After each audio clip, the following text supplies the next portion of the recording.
Good morning, everybody. This is Judy here at the North American Bear Center in Ely, Minnesota, back here with many members of a staff. I'd like to welcome the people here at the North American Bear Center that are on site. And for those of you that do not know on site, we have a worldwide broadcast going on right now. My voice can be heard all around the world. We do an 11 a.m. and 4 p.m. broadcast Ely time to all the followers of Ted Lucky Honey Holly and Dr. Rogers Ely Bear research bears as well here in Ely, Minnesota. I'm just checking the weather. I was wondering how warm it really is. It's warmed up a little bit from this morning. It's actually 71 degrees. Very little wind, a light wind, but not much. Mostly sunny, a few clouds. It's really a nice summer day. The humidity is not too high. The bugs are out in mass. The mosquitoes, it's not a good day to try to buy mosquito spray in the city of Ely. I don't think you'll find any. So for any of you that are traveling to Ely, bring your own bug spray because it's going to be hard to find in Ely, Minnesota. Well, today we have Ted out. He's right out in the viewing area and eating some treats. But we have Honey Bear, who has been frequenting an area near what we call the mound. And for the PTZ driver, of course, you're over by the food shed and in the grassy area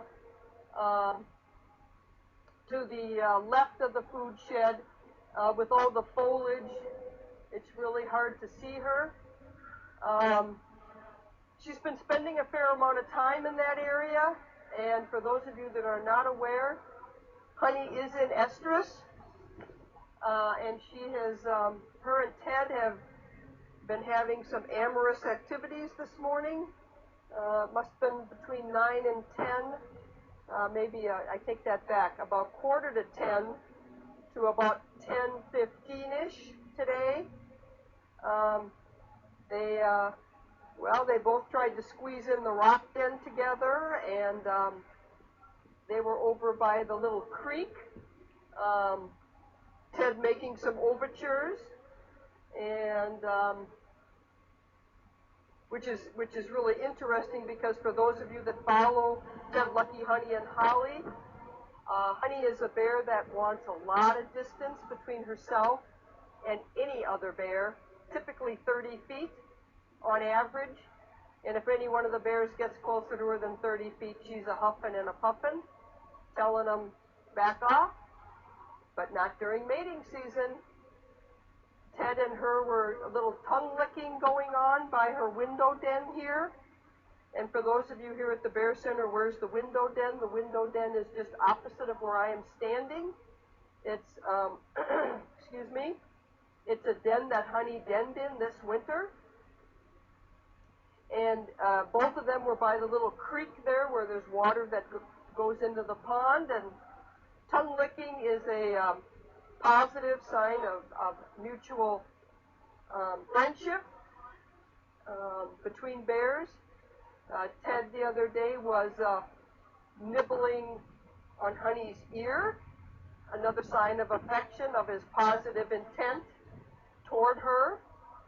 And now as I moved, I could see Honey at the base of a tree. She's leaning up against the base of a tree, and I'll generally demonstrate. I don't know if I want the PTZ driver to see this, but generally she's leaning up against the tree and she's like this, you know, generally saying I'm available.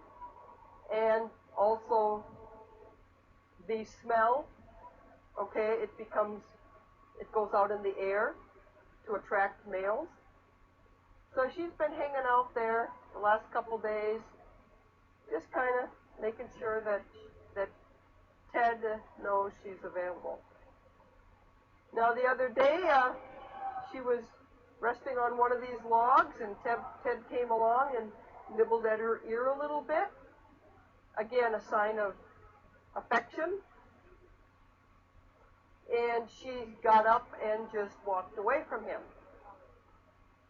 I want to draw the PTZ driver's attention to the opposite side of the falls. PTZ driver, please move to the opposite side of the falls. I believe Holly is out. Holly Bear is at the tree line, and for those of you here at the Bear Center, it's very important to be quiet when Holly is out. We've been working with her since May 30th about her getting courage enough to come out outside the tree line. She had an exceptional day yesterday out here, but we put the other bears away so she could maneuver here by herself. And the staff member out there working with her is Heidi. She's one of Holly's chosen moms. Heidi did not pick Holly. Holly picked Heidi.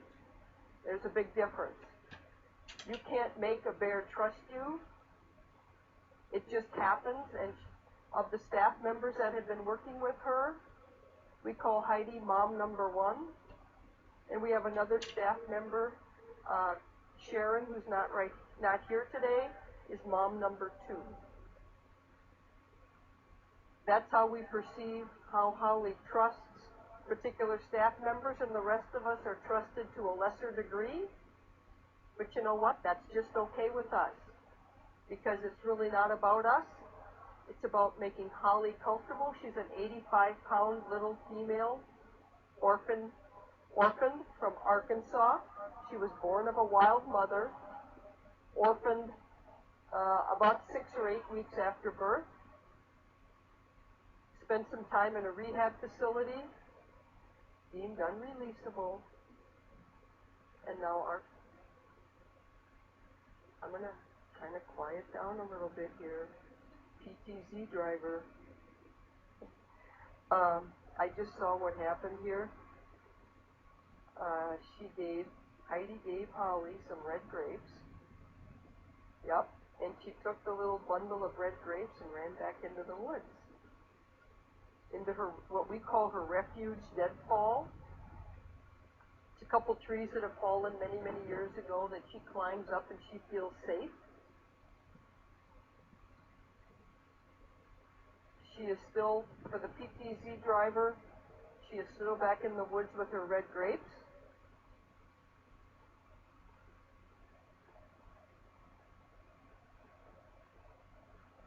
We started this saga with Holly, like I said, on May 30th, trying to encourage her out and to get comfortable. And some people say, well, what's the big deal? Just let her out there. Well, we can do that, except in the wild. When a yearling, an 85-pound little yearling, sees a Ted or a honey or even a lucky, typically a female will tree a cub. In the wild, it is a matriarchal society, and as a yearling, which Holly is, much of their time is spent trying to find food, staying away from big bears, especially females. If they're in a female's food territory, the female will tree them and pretty much tell them who's boss. And that's what Honey has done. And that's what Honey has done the last couple days, is try to put Holly in her place. I don't know if you worldwide visitors could hear behind me, but Heidi just came over the fence here by me, and she was talking to Ted and telling Ted how nice he is, and that he's a good boy. Well, Ted knows he's a good boy, but more than that, she was talking to him when she was walking on Ted's backside. We know Ted, just like we know our other 3 bears. Ted absolutely does not like any one of us to walk behind him without talking to him. He wants to know you're back there. You will startle him and he'll jump very quickly and whip around, and he does not appreciate being startled, even if you are a caregiver. So when we walk on Ted's backside, who's ever doing that walking behind him constantly talks. And it's not so much what you say, it's the fact that he knows his ears are working, he knows the voice, and he knows you're there. That's just one of the personality things we know about Ted, that we just need to talk to him when we want to walk behind him. Ted is a 17-year-old male. He's the largest of the males here, and he's running right now at about 552 pounds. That's a good weight for him right now. Last fall, he went into hibernation on November 24th at just under 700 pounds. And during hibernation, for non-lactating bears, it's very common for them to lose 18 to 22% of their body weight. For females, for lactating females, they go into hibernation pregnant. They come out of hibernation with 1, 2, 3, or 4 cubs. They could lose anywhere between 40 and 50% of their weight. That means a mother, a 300-pound mother, pregnant, going into hibernation at 300 pounds, could easily come out with a couple of cubs in the spring weighing only 150 pounds. As I said earlier, I think I mentioned the month of June, late May, and the month of June is all mating season in the wild.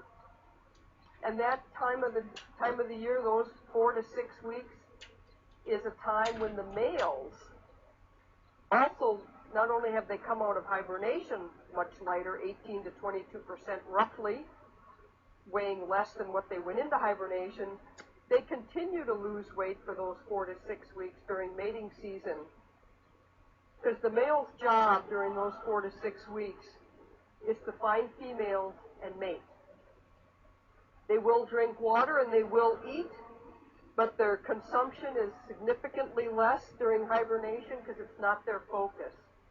Their focus is to find receptive females and mate with as many females as they can.